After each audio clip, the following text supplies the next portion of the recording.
C'était une rencontre qui devait avoir lieu. Totalement improbable. C'était impossible qu'on se rencontre. Parce que c'était au Congrès des maires, en novembre, là. Il y a un hall immense. Mais on met des milliers de personnes dedans, d'accord, le grand hall. Et puis, j'ai assisté avec un maire de mon département à une conférence sur l'inégalité d'accès aux services publics. Assez classique, sans arrêt on parle des déserts médicaux. D'un coup, il y a un individu qui prend la parole dans la salle, décapant. Et il dit, mais je vais vous parler du mode de transport le plus utilisé par les Français, l'ascenseur. Donc tout le monde regarde, je dis, il se fout de nous, lui, quoi. Et puis 100 millions de transports par jour, etc. Et il a parlé d'enclavement. Et ça m'a beaucoup intéressé. Le maire qui est à côté de moi, il me dit, mais qu'est-ce qu'il raconte comme connerie, celui-là? Je dis, il raconte pas de conneries. Il raconte la même chose que toi, quand tu t'occupes de Madame Petit au bout de ton village, qui n'a pas de bagnole, qui n'a plus ses enfants sur place, et pour laquelle tu as organisé un transport à la demande. Elle est bloquée, elle est coincée. Il parle de la même chose. Donc j'ai pris ça très au sérieux. Je traversais la salle, je me suis arrangé pour rencontrer Fouad, et j'ai dit, c'est génial. Si vous voulez, les pannes d'ascenseur, la non-réparation des ascenseurs, la longueur de ces pannes ou ces pannes répétitives, c'est une exclusion supplémentaire et insupportable. Aujourd'hui, des ascenseurs en panne, des ascenseurs cassés, des ascenseurs vandalisés, c'est de l'isolement, c'est moins d'autonomie, c'est moins de liberté pour circuler. Et pour les familles, c'est parfois des situations de grande détresse. Tout autant pour des personnes âgées qui ne peuvent plus descendre de chez elles. Alors j'ai trouvé que le sens profond du collectif agissait vraiment dans l'intérêt public. Pour moi, c'était inhumain, inacceptable d'avoir aujourd'hui des personnes qui sont isolées socialement, qui sont isolées médicalement, et qui sont isolées, qui sont privées d'une liberté juste parce qu'ils ne peuvent pas sortir de chez eux. Je pense que le droit fondamental, c'est d'avoir au moins une liberté, la liberté de sortir de chez soi. Et ça, c'est un vrai problème. Et on n'y a pas pensé. Les politiques n'ont pas pensé. Le fait que les gens soient emprisonnés chez eux, ils ne peuvent pas sortir. Moi, c'est vraiment une bataille qui m'a immédiatement touchée, parlée, parce que je la trouve à la fois insupportable d'un point de vue concret, mais aussi éminemment symbolique. Elle est symbolique des inégalités territoriales, du mépris qui peut exister à l'égard de populations qui vivent sur des territoires très populaires. Et au fond, il y a l'idée que, qui se débrouille, quoi. Et je n'imagine pas cette même scène, ce même temps, pour réparer un ascenseur dans des quartiers qui seraient des quartiers plus chics, avec des personnes aussi qui n'ont pas intériorisé le fait qu'on les maltraite. Alors ce qui m'a convaincu et ce qui m'anime, c'est d'essayer de réduire les inégalités. Et donc effectivement, ce collectif participe à réduire une inégalité totalement discriminante quand il y a des pannes d'ascenseur pour des locataires. Bien évidemment, là aussi, il en va des ascenseurs comme beaucoup d'autres choses. Selon que vous êtes riche ou pauvre, dans du logement résidentiel ou pas résidentiel, selon que vous êtes en Seine-Saint-Denis ou dans d'autres départements, vous êtes là aussi pas traité de la même manière.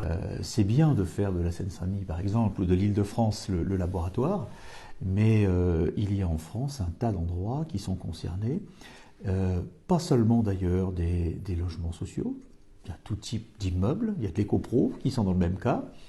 Et puis moi, j'ai coutume de dire que ça concerne effectivement les habitants des logements sociaux, mais aussi des gens qui, quel que soit leur âge, peuvent avoir une impossibilité temporaire. Je pense que toutes les villes peuvent connaître des pannes d'ascenseur dans des grands ensembles et qu'un certain nombre de personnes sont en souffrance au quotidien suite à ces pannes-là. Donc oui, c'est une démarche qui a toute sa place au niveau national, bien évidemment.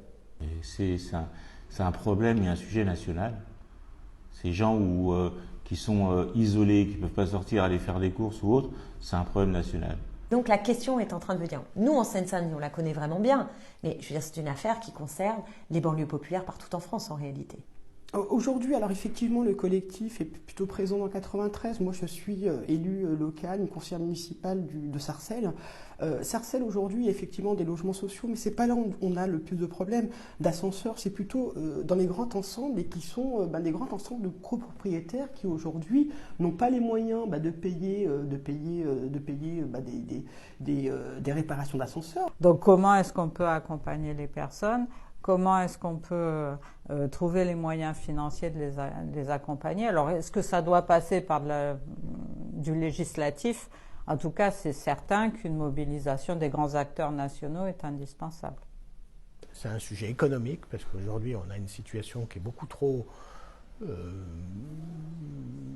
monopolistique, si je puis dire. Il n'y a pas assez de concurrence. Il y a 2 ou 3 grands groupes qui se partagent le marché des ascenseurs, qui ont d'ailleurs déjà été condamnés par la Commission européenne pour entente illicite sur les prix.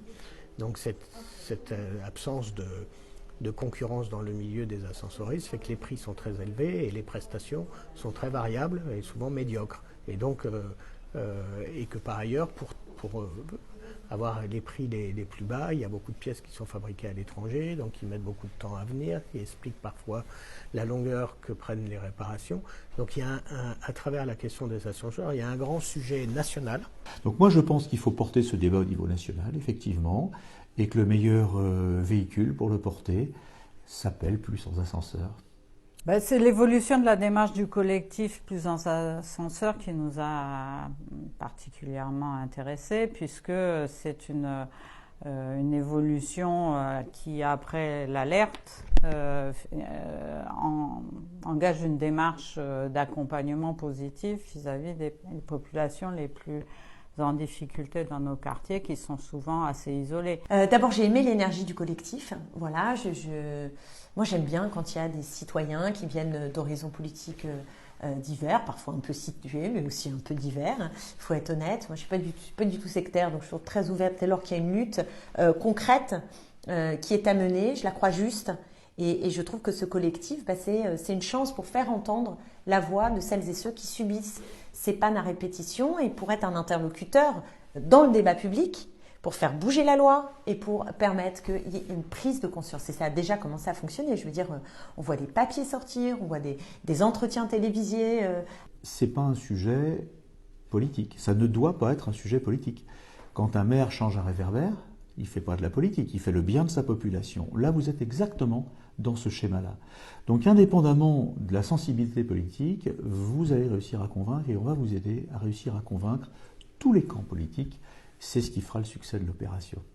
Moi, je crois beaucoup à la mobilisation citoyenne, c'est-à-dire qu'il faut à la fois l'engagement des collectivités, des responsables publics pour décider d'un certain nombre d'actions, mais elles sont souvent plus fortes, plus durables, plus soutenues lorsque les citoyens eux-mêmes s'engagent. Et donc, le mouvement citoyen, il a besoin justement d'être actif, de bousculer parfois les institutions, les organisations. Et donc, c'est tout naturellement que j'ai pris contact, j'ai suivi, j'ai encouragé parfois. Et donc, on est allé jusqu'à ce partenariat avec le collectif pour être toujours plus à la réponse aux besoins de nos locataires notamment. Ce qui m'a convaincu, c'est que manifestement, vous n'êtes pas dans l'incantation. On entend tellement de choses dans le social, des gens qui parlent beaucoup et qui n'agissent pas. Moi, je suis pragmatique et vous avez la solution. Vous posez la question, mais vous avez la solution à travers un dispositif technique qui permet de dire « Allez, on y va, ça ne coûte pas si cher que ça, c'est un investissement raisonnable pour une ville. Eh bien, si vous adhérez, payez tout de suite, achetez le dispositif et puis on va vous montrer qu'on est efficace. » Moi, c'est ce qui me plaît. J'ai demandé à Fouette de venir avec quelques-uns de ses collaboratrices au Blanc-Ménil pour m'expliquer un petit peu tout ça. Et on a mis autour de la table un des bailleurs avec lequel on fonctionne bien, qui on s'entend bien, qui est en l'occurrence Emmaüs. Et j'ai été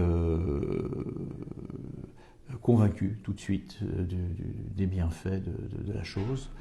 Et donc je me suis engagé à acheter un dispositif pour tester, à le mettre à la disposition d'Emmaüs. Pour qu'on teste le dispositif au Blanc-Ménil. Moi, je suis fan. Allez, on y va. Nous, on vient de signer donc avec le collectif une convention pour expérimenter sur un premier site, puis d'essayer de voir comment progressivement on élargit. Et donc, je pense que ça peut à la fois par l'exemplarité de notre démarche, l'innovation de notre démarche, encourager d'autres bailleurs à reproduire cette convention. Non seulement je vais porter un amendement qui dit qu'il faut s'occuper que la mobilité c'est horizontal mais c'est aussi vertical, mais je sais ce que c'est que le processus législatif, c'est compliqué. C'est pas que les parlementaires, c'est le gouvernement, mais c'est toute la société qui bouge derrière. Et là on va voir ce soir, c'est un test. Je vais le présenter, on va voir comment ça réagit. Et si c'est pris en considération, si c'est balayé d'un revers de main ou non. La mobilité verticale, c'est-à-dire en fait la possibilité de pouvoir déposer un recours. C'est ça.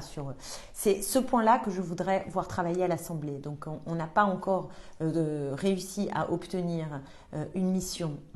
On aimerait sans doute une mission flash à l'Assemblée pour travailler sur le mécano législatif plus précis. Donc moi, j'aime pas m'engager avant d'avoir vraiment travaillé, rencontré tout le monde et savoir. Mais ce que je crois, c'est qu'il faut trouver un biais juridique pour qu'il puisse y avoir des recours contre ces pannes qui sont des pannes à répétition, injustifiées, et aussi d'aller chercher un peu plus avant les intérêts économiques qui peuvent exister, cette question des inégalités territoriales, est-ce qu'elle est dans nos têtes, est-ce qu'elle se vérifie, vous voyez ce que je veux dire? Et ensuite d'imaginer les modifications législatives qui permettent de donner de nouveaux droits aux personnes qui sont victimes de ces pannes à répétition.